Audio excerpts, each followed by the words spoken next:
Welcome to Horror Motives. Tonight, we bring you a terrifying compilation video of some new chilling encounters and some of the creepiest stories to feature on the channel so far. Now sit back, enjoy, and remember, fear lies within.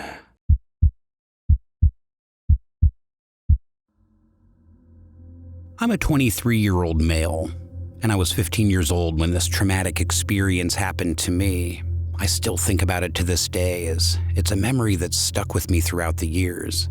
Myself, along with a group of old friends, were looking for something new to do in our town, a thrill, and somewhat an adventure one night, as we were outdoors and adventurous kids who didn't really like to stay indoors. We all lived local to each other and went to the same school. We knew of an old, abandoned train yard situated in our town. It was a railway line that hadn't been used in years. A new system and station had been set up, and the old one was just left to store old trains, carts, and other vehicles no longer in use.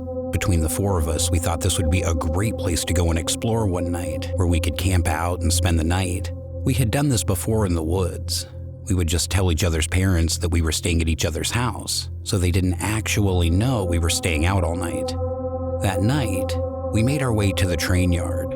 When we reached it, it was what we had pictured, full of rusted, abandoned trains that had decayed over time, and at night, it was the perfect setting with that eerie atmosphere, mostly brought on by our own thoughts, but we loved it. We had managed to sneak a few drinks with us. At that age, it obviously made you feel big and cool. We chose a spot and set up our stuff and had been chatting for a good half hour when one of my friends suggested we play a game of hide and seek. We were all up for it as we wanted to explore the yard and go into some of the abandoned train carts. The loser would have to do a forfeit though. So when we had chosen the seeker, the rest of us split off to find the best hiding places we could. I managed to break off and get some distance from the rest as I searched for an opening to one of the decaying trains. I managed to find access as one of the door panels was completely missing, so I pulled myself up and made my way through one of the carts right to the end and chose a corner behind some of the remaining train seats to cram myself down and hide as the darkness covered the area. I was hiding for a good 2 minutes when I heard my friend's footsteps on the outside of the train running past on the rubble. I tucked myself in further in case he came into the cart. I peeked my head out from behind the seat and stared down the cart all the way to where I had come in and the door leading to the next adjoining cart. He didn't enter. I noticed he must have gone straight past. Just when I was about to sit back, I jumped when I heard a loud tapping on the window of the cart opposite of me. As I looked over, I couldn't see anything, but I knew I definitely heard a clear tapping. Convinced it was my friend and that he knew where I was and was now just messing with me, I got up and cautiously made my way over to the door to the next compartment. I looked through expecting to see him, but what I saw instead made the hairs on the back of my neck stand up. As I looked through into that cart, I was also looking to the eyes of a strange woman who stood there motionless in the middle of the cart, staring straight back at me.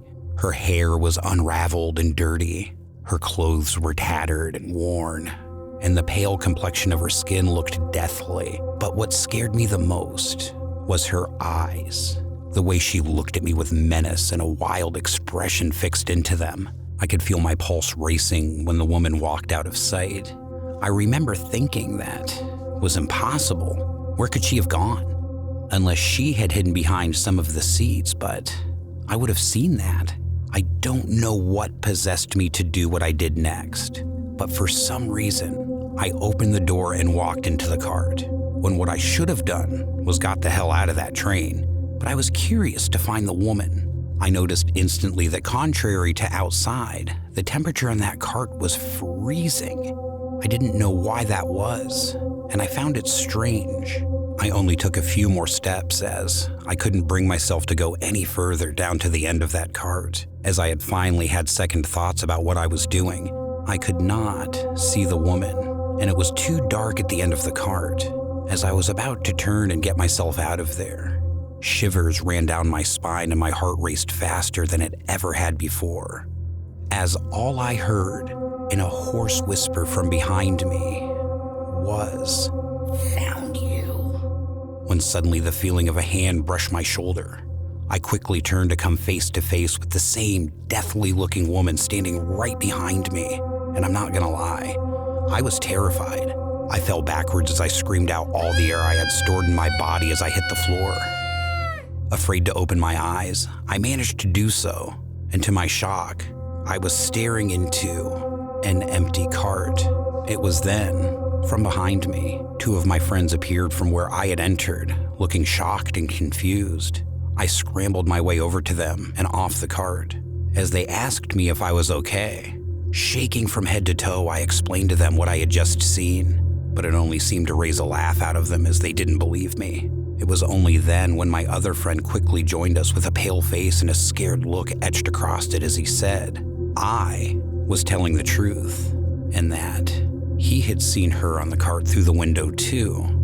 With the other two finally coming to terms with this and believing us, we gathered our things and got the hell out of there, never looking back. That was 8 years ago, and the memory still lives with me today, as I don't know how to explain what I saw that night. I understand some people might not believe in these things and the paranormal, but for me, seeing is believing. After it happened, we tried to look into the history of accidents that may have happened there, but couldn't really find anything. There was definitely something paranormal there, and the mystery of that woman and why I saw her still remains unknown to me. But thankfully, nothing like that has ever happened to me since. Probably because I don't venture into abandoned places anymore.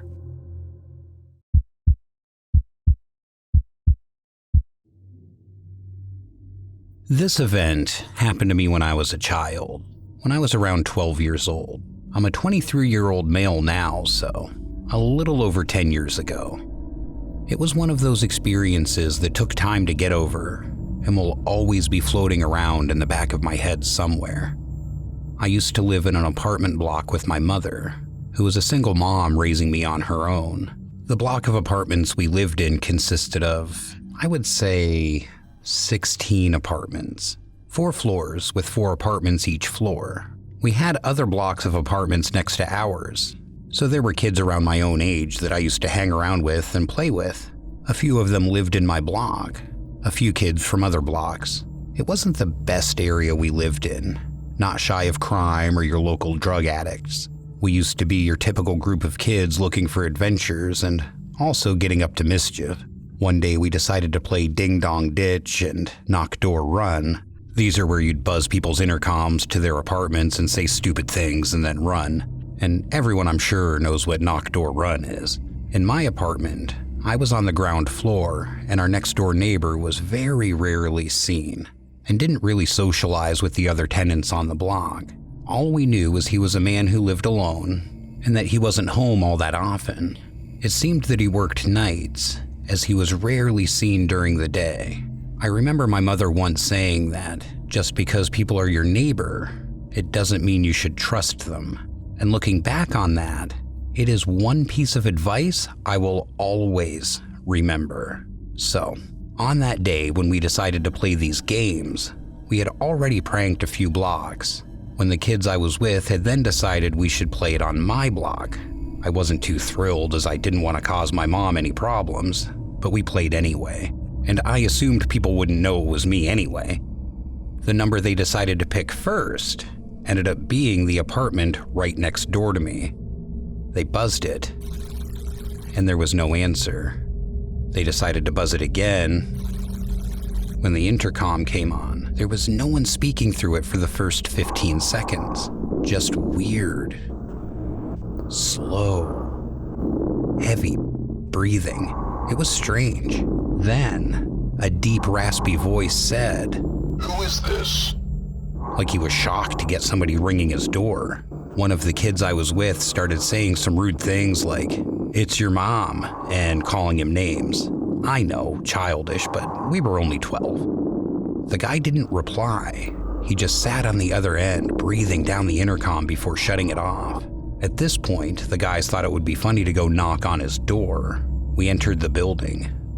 I was against this and told them not to, as I lived right next door to this guy and didn't want him knowing I had anything to do with it. But the guys really didn't listen and thought it was funny at the time.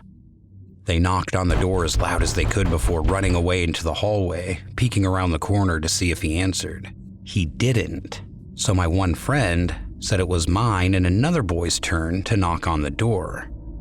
I really didn't want to, but at that age, I felt the peer pressure and didn't want to look like a chicken. So as we slowly went back over to knock on the door, I stood back behind my friend as we reached out to knock it. But before he could press his knuckles on the door, it shuddered loudly as if somebody was banging on it from the other side. It scared us, sending us flying back in shock. We then heard from the other side the chain lock begin to unlatch. As the door started to open, not wanting to be seen, we ran away as fast as we could. I looked back, and as I did, I could see through the small crack of the door an eye peering out at us. We sprinted back down the corridor and out front, but as we stood outside, we heard a noise. The intercom was still on, and what sounded like the same deep, heavy breathing turned out to be the man again, who then scared the crap out of us as he began speaking. So you were my mom, were you? You want to play games, do you? Well, maybe I'll play games with your mothers and take you away from them so they never see you again. At this, we instantly ran, freaked out, and stopped playing for the rest of the day. I was afraid to go back to my apartment as I lived next door to this man. I didn't want to tell my mom as I was afraid of getting into trouble and told off for disturbing people. So later that afternoon, when I got home from playing with my friends, I buzzed my mom and ran straight to my door so I wasn't standing in the hallway for the man to see. That night is what freaked me out the most. I was lying in bed when I began to hear knocking on my bedroom wall. I was confused as to what it was until I was overcome with fear. As the knocking stopped, I heard the deep, muffled voice. Can you hear me? I hope so. It was pretty stupid to knock on my door when you live right next to me. I know your room's behind this thin wall. Little boys shouldn't play games they can't handle. I'd stay awake tonight. You never know who might be in your room. As I mentioned before, I was on the ground floor, and the layouts of the apartments were all the same, so for someone to know where my room was situated would be pretty easy to work out. Plus, being on the ground floor, anyone could easily look through my window. After I had heard the man speaking to me through the wall, I was overcome with fear from what he had said. Even if he was just trying to scare me, I didn't know if he was telling the truth. I know, I should have told my mom, but I didn't. I didn't want her to be mad at me. The night passed and nothing else happened that night. I didn't really sleep as I was scared from what he had said, but seems nothing had happened. The next day I calmed down and thought maybe he just wanted to scare me, so I never did it again. And it worked. I was never going to do it again. But then the following night came, and as I was lying in my bed this time, I was asleep though, because I woke up, all startled to the sound of screeching. As I sat up to see what the noise was, it sounded like my window was being shimmied and pulled up. As I looked, my body started to shake with fear, uncontrollably. Hanging half through my bedroom window was half a man's body as he crawled his way into my room. I screamed, louder than I think I have ever screamed in my entire life, for the man to shoot around and stare at me with his terrifying eyes. It was him, the guy from next door.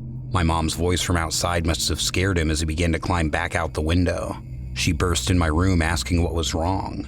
By this time, he'd crawled back out. I cried hysterically, telling her what had happened, and that the man next door broke into my room. She headed straight next door, banging on his door, not caring who else heard, but he never answered. She called the police and they dispatched officers. When they knocked, no one answered. The guy was clearly not there. When they managed to get in, the apartment was a mess, but it was bare. Hardly any property was there. It was found it was clearly being used as a drug den. After getting in touch with the landlord and gathering the necessary information on the man, it turned out that the information wasn't real. A fake alias, as he was probably working as a drug dealer or for a drug dealer. After that traumatic night, my mother soon moved us out of there to another location, and I never saw that man again. If I had not woken up, I may have never seen my mother again, just like he'd promised on the intercom. I know I was young at the time, but you really do have to be careful when playing games. You just don't know who you could be messing with.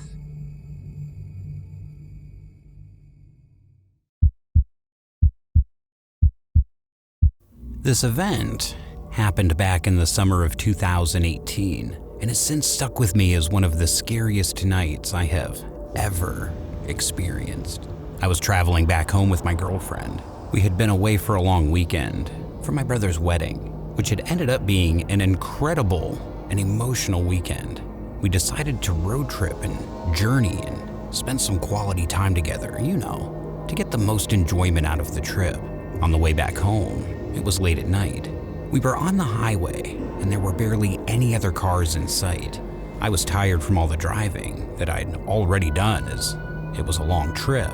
As soon as we got off the highway and made a turn onto another road, the absence of light made the road almost pitch black. I put our full beam on, and we continued our journey. I was going at some speed as the road was dead, when suddenly another car came up in front of us. It was going at a very steady pace, so slow that I approached it fast and was lucky to see it instead of crashing into it.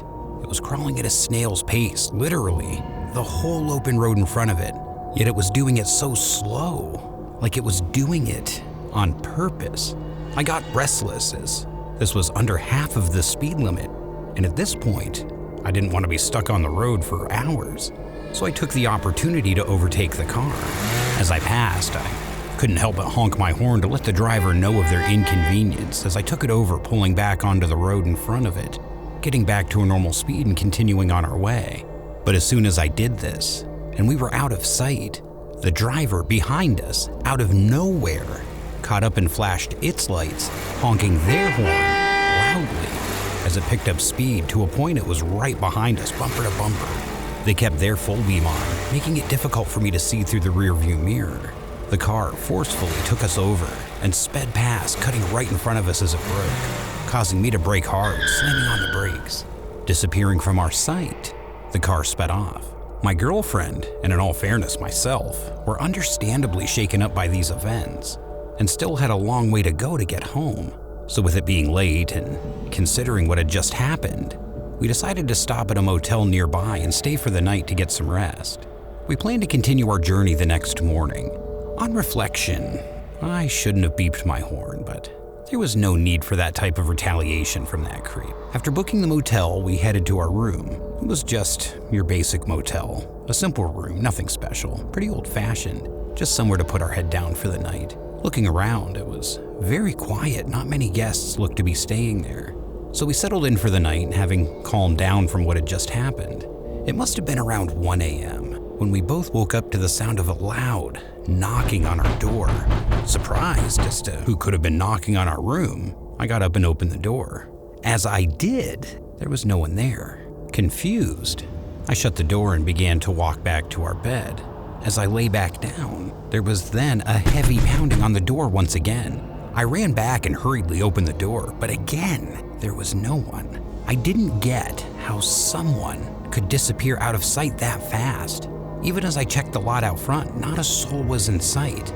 But it was then, however, when I was checking the lot, I recognized the car parked out front. A knot built up in my stomach as I could see clearly that it was the same car we had passed that had tailgated us earlier that night. No one was in it. I slowly entered back into our room and shut the door, not wanting to mention it to my girlfriend, knowing it would only freak her out. I decided to call the front desk. The motel staff soon answered. I told the receptionist that I believed someone was pranking us and had been knocking on our door. They promised to check it out. After around 5 minutes, I looked back out into the lot outside. The car was nowhere in sight. To be honest, I felt relieved, as I was sure it was the same person from earlier and feared it was them at our door. I obviously couldn't sleep well after that, so I let my girlfriend sleep while I just lay there thinking. Some time passed, and I must have drifted off myself as I was awoken to the scream of my girlfriend and fear running through my veins. What woke us was the sound of smashing glass tearing through the night as a brick had crashed through the window and landed on the wooden floor with a loud thud. Without a second to waste, I rushed to the door and opened it. Once again, there was no one there. I scanned the immediate vicinity of our room but saw nothing. As I turned back to check on my girlfriend, it was then that I saw it, pinned to the outside of the door to our room. There was a mangled animal carcass, dripping with blood. I backed up as my girlfriend saw this and began to cry. My heel kicked the brick that had been thrown through the window as I looked down and saw it was wrapped in something. As I picked it up, my heart now thumping in my throat, I unwrapped the brick to reveal a piece of paper that contained 3 simple words, written in what seemed to be the blood of the animal. And in all honesty, it scared the crap out of me. I'll get you. My eyes widened as I looked back out front to an empty lot. We were beyond terrified and reported it to the front desk and the police instantly. I told them everything that had happened that night involving the car we overtook and the fact that I saw the same car at the motel, believing it had followed us and was the person who had done this.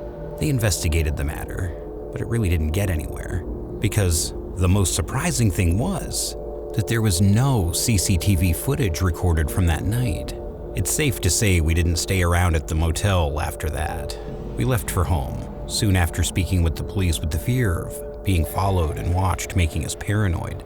The events of that night have stayed with me ever since, and it's a shame when I look back at my brother's wedding that I always think of that night. It's needless to say I'm always cautious as to who is on the road now when I'm traveling, as you truly don't know who is out there and what their motivation is.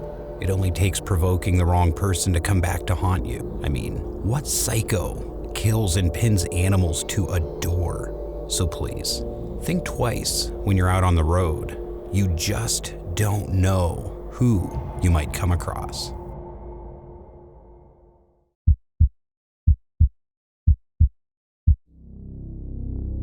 This incident happened to me a few years back when I first moved out and rented my own apartment. I still find myself in disbelief that what I'm about to tell you actually happened to me. I've always been a fan of crime and horror and listening to people's scary stories, but to find myself in a horrifying situation like I did gave me new respect for people who tell the scary things they've been through and encountered, and I wouldn't wish mine upon anyone. So, I just turned 25 and I was starting a new job. I'd been living at my parents' house my whole life and was now taking the first steps to start life on my own by securing myself my first home, a rented apartment in my city, Buffalo, close to where I'd be working, making for an easier commute. It was nothing special, a 1-bedroom apartment on the 3rd floor, but enough space for me and a great start to get myself out there. Just before I moved in, I met the landlord, who I would be renting the apartment from. He was a quiet guy, around his mid-50s, short but stocky. On first impressions, he was a friendly guy. He welcomed me to the building and told me if I needed anything, that he was down the hall on the ground floor. A few nights after I had settled into my new home, I woke to a sound coming from beyond my closet, on the other side of the wall from the apartment next to mine. Half asleep, I reached for my light, looking in the direction of where the sound was coming from. To describe it best, it was a distinctive tapping on the wall. And it went on for a good minute or so. I got out of bed and walked over to the wall, trying to locate exactly where it was coming from while thinking, why would somebody be tapping on the wall at this hour? Well, to be honest, why would someone be tapping on the wall full stop? But as I reached the side of my closet, the area where it seemed to be coming from, I placed my hand on the door. As I leaned to listen, it creaked too. As it did, and I listened, the tapping suddenly stopped. I listened out for a good minute, trying to see if I could hear it again, but nothing. As I was about to head back to bed, it was then I instead heard the sound of mumbling, like someone was talking on the other side. The talking soon stopped, but the sound of pacing footsteps was very clear to hear. The walls were pretty much paper thin. The person on the other side was what sounded like pacing up and down right next to the wall. I made my way back to my bed. Still, the pacing continued for maybe around 15 minutes. It was near 3 a.m. in the morning and I couldn't sleep because of it. I'd been in that apartment 3 days and never seen anyone enter or leave that apartment, nor had I heard anything the previous nights before. The pacing eventually stopped. It was silent for a second until I heard the door to that apartment slam shut. Finding it strange, I thought the next time I saw the landlord, I'd just ask him who was living next door or maybe pay more attention and see if I could see the neighbor myself. That following day, after I'd finished work, I happened to catch the landlord on my floor. He was heading out for a few hours. While I had him, I took the opportunity to ask him about the apartment next to mine and the person who lived there. The landlord froze for a second, just staring at me as if he was surprised by my question, before turning around and telling me that an older man lived there, going by the name of Hector. He proceeded to tell me that Hector usually kept to himself and was rarely seen in the day, that he was a bit of a night owl. I explained to him why I was asking, told him about the tapping on the wall and the late night noises, and he casually brushed it off and told me it was nothing to be concerned about and he'd have a word with him about the late night noise. He stated for me not to bother knocking on myself as Hector was quiet and socially awkward. So, if I ever did hear anything again, just to tell him. I had no intention of knocking on Hector's door anyway, as I wasn't really the confrontational type. That next few days, I didn't hear a sound from Hector's apartment next door, which was great. It was like speaking to the landlord had worked. I didn't wake up to any creepy knocking and managed to have uninterrupted sleep as I was slowly getting into my new home. Then one evening, after a long day, I needed to get back and just de-stress and relax. So I ran myself a hot bubble bath and poured myself a glass of wine. I put the lights out and lit a few candles, winding down for the evening. As I lay there, I began to zone out with my thoughts. I had a washcloth covering my eyes as I just lay there.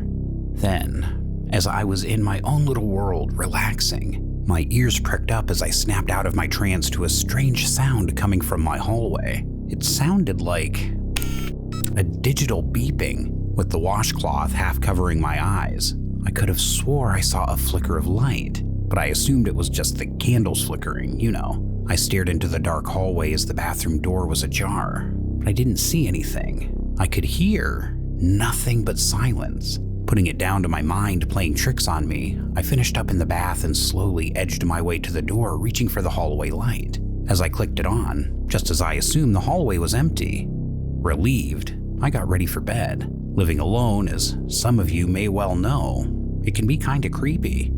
After that bath, a bottle of wine, and a few long trying days of work, I was pretty beat.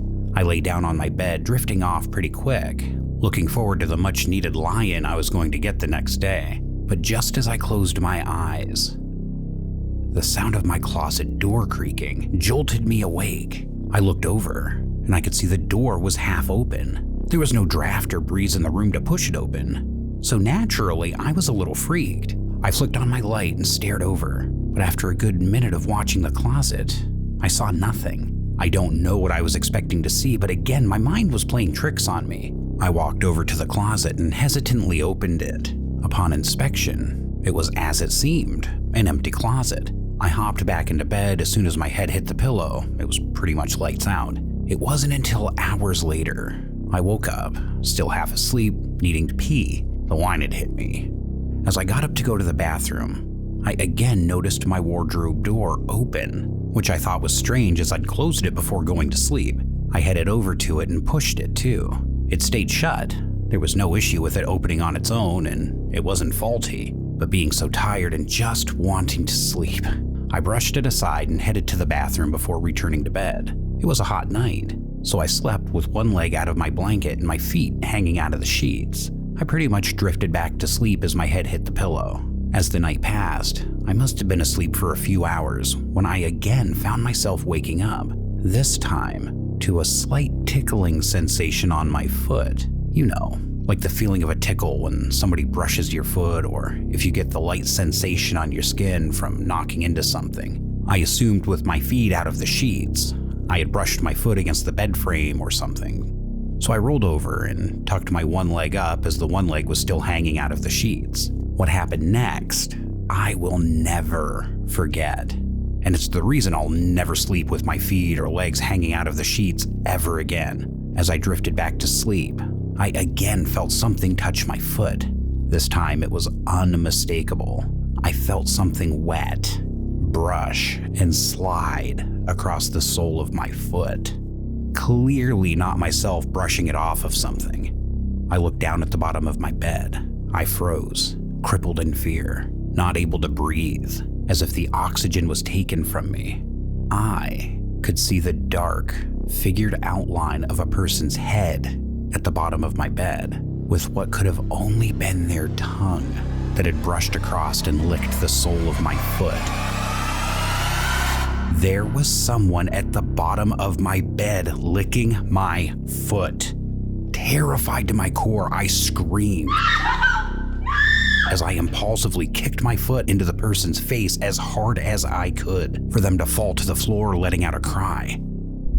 I jumped out of bed, running out of my room to the front door as my fight or flight mode kicked in. I chose the latter as I broke out into the hallway, screaming for help, looking back at my apartment, expecting somebody right behind me, but no one followed. It was only seconds before an opposite neighbor opened his door, startled by the commotion, and asked me what was wrong. With tears rolling down my cheeks, I quickly explained somebody was in my apartment and what had happened.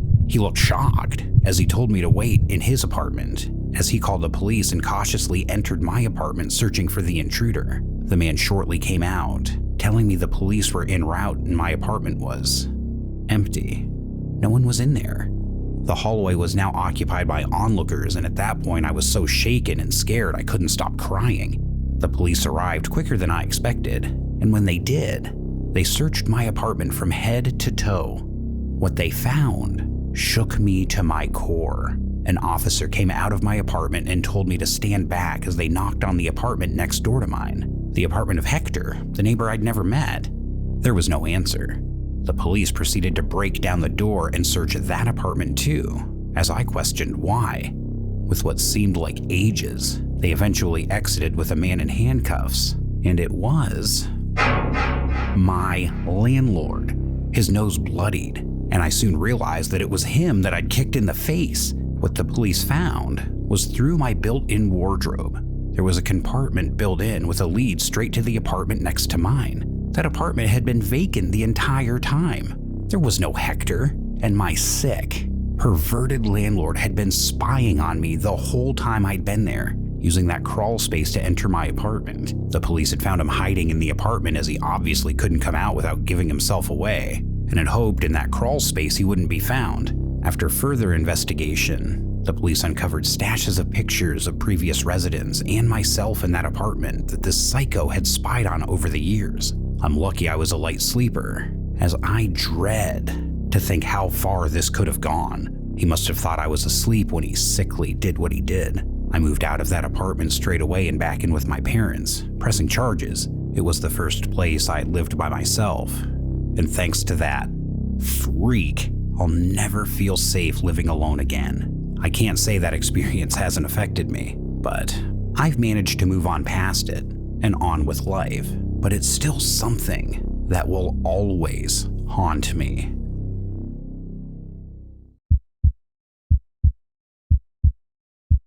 I'm from Quebec, Canada, and I was traveling Europe by myself. I'm a 28-year-old male, and at the time of this event, I was 25, so it was about 3 years ago this happened to me. I was traveling across a host of European countries while I had the opportunity to do so, and have some great experiences, trying out new places while I was free and single. Traveling alone, if you like your own company, isn't as daunting as people make it out to be, but it does come with some risks. At the time, I was in Italy and I was set to take my overnight train that I'd booked to Germany, which was my next stop, before heading to the Netherlands to meet up with some friends I knew in Amsterdam. I had just had a great time in Italy, saw some great sights and met some really cool people. Now, at the time I was headed for my train, which I'd booked a bunk compartment for myself, as the journey was going to be a long one and required a few stops, so I planned ahead to get some rest and little bit of sleep while I was on my journey. The train was standard. I didn't book anything fancy as I was on a budget trying to live on the cheap, but it would serve its purpose, and it was only for a night. Anyway, I boarded the train and I couldn't find anyone to show my ticket to so I could be directed to my compartment. It took me at least 5 minutes of walking around before I saw a staff member, and they were able to direct me to where I needed to go, but they did it with a little bit of attitude, like I disturbed them having a conversation.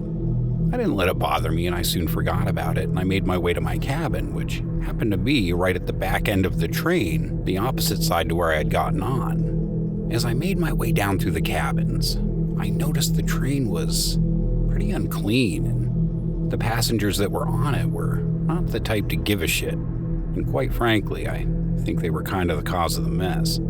I passed a few people on the way down to my cabin, and I got a few moody looks. I was out of place clearly, as not many people were from my side of the world, and many of the passengers didn't speak English, with a lot of them seeming to be Eastern European. I reached my cabin not before bumping into someone, and as I apologized, they just looked at me, staring angrily for a minute before talking to me in a language I didn't understand. And to be honest, I'm a nice, laid-back guy and try to get on with anybody, but I did feel uneasy at this point, regretting taking the cheaper option and wishing I'd paid a little bit more for a more comfortable journey. I thought to myself I would just stick to my compartment, as I had it to myself, get my head down and sleep the journey away. So that's what I did. I grabbed myself a few drinks, got comfy, and planned on staying in my zone all night, only leaving if I needed the toilet, as the toilets were communal. Later that night, at just under the halfway mark of the journey, I kept tossing and turning as I tried to fall into a proper sleep because at the time I'd just been drifting in and out of sleep. The type of sleep where you suddenly wake yourself up feeling like you're falling. I mean, if you've ever had that. And it having been noisy throughout the cabin with what sounded like a group of rowdy guys. It was about midnight where I managed to drift off again. But that's when I woke up again to a sound of what I thought was rustling in my compartment. The room was pitch black as I turned the light off and the blind was down. So I got up to turn the light on. Looking around, I noticed my door was off the latch, which was strange, as I had definitely locked it. I looked around the compartment, which was obviously small, so I didn't see anything out of the ordinary. So I locked my door back up, thinking it must have been faulty. I then laid back down and went back to sleep. As I'd managed to fall back into a light sleep, it was then around an hour since I'd gotten up to check my door. I woke up to the sound of what seemed to be someone making an awful crying sound. I was facing the wall, and honestly, the fear crippled me. I heard this moaning cry coming from right behind me. Not outside my door now, but actually in my compartment. I froze, too afraid to turn around. The room, again, dark with the light off. I thought, who the fuck is in my compartment? That's when the crying changed into someone speaking. It was a male voice speaking in a language I didn't understand. As much as I didn't want to, I had no option but to turn and see who the hell it was. With my heart pounding, as unnoticeably as I could, I grabbed my phone out of my pocket as it was in my trousers I was sleeping in and rolled over, shining the light into the compartment. And as I did, I let out a hysterical scream when I saw what the noise was. I had come face to face with a half-naked man in my compartment who was hovering over me with wide eyes as he held a knife over me and had blood on his chest, speaking in a loud foreign language.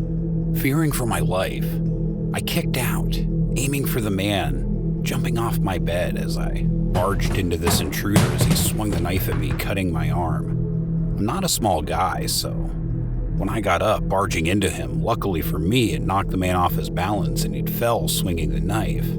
Scared out of my mind, not willing to wait around and see what happened next, I burst out of my compartment screaming for help and assistance as I ran down the cabin. Looking behind me, the man never followed me out of the compartment. I found staff on the train, begging for help, explaining what had happened. Some passengers in my cabin heard the commotion and came out of their compartments, seeing the blood trail. They held my cabin door too, locking the man in there. The police were notified and met the train at the next stop, coming aboard and arresting the man. As I watched him leave the train, he glared at me with hatred in his eyes. He shouted towards me again in a language I didn't understand. The police took my statement of what happened, then explained to me what they had discovered. He was a Russian man, and out of everything else, what they told me next scared me more than anything. They told me that upon inspecting my cabin, there were satanic symbols drawn on the wall in blood. I hadn't seen that as the light was off and I left so fast. The man was a cult worshiper and had seen me, followed me, and was going to use me as a sacrifice. It was found that the man had snuck on the train with the lack of staff awareness, managed to pick my lock while I was asleep. He hid under my bed, and that must have been when I first noticed the door. I'm so lucky I was a light sleeper, as if I had not awoken at the time, I sure as hell wouldn't be telling you this story today. So when traveling alone, please look after yourself. You honestly don't know who's out there. I've since traveled alone again, but I'm always switched on now and have never taken a cheap night train to travel since. Just a quick one, guys. Thank you for listening. I hope you enjoyed these disturbing stories. Why don't you comment down below which one would have terrified you the most if it were you in that situation? Also, don't forget to subscribe just over to the left and look out for plenty more upcoming content by hitting that bell button. If you can, like, comment, and share. It really helps us out, and I really appreciate it a lot, you guys. Let us know what story subjects you'd be interested in hearing soon in upcoming videos. And thanks again. Take care out there, and remember, fear lies within.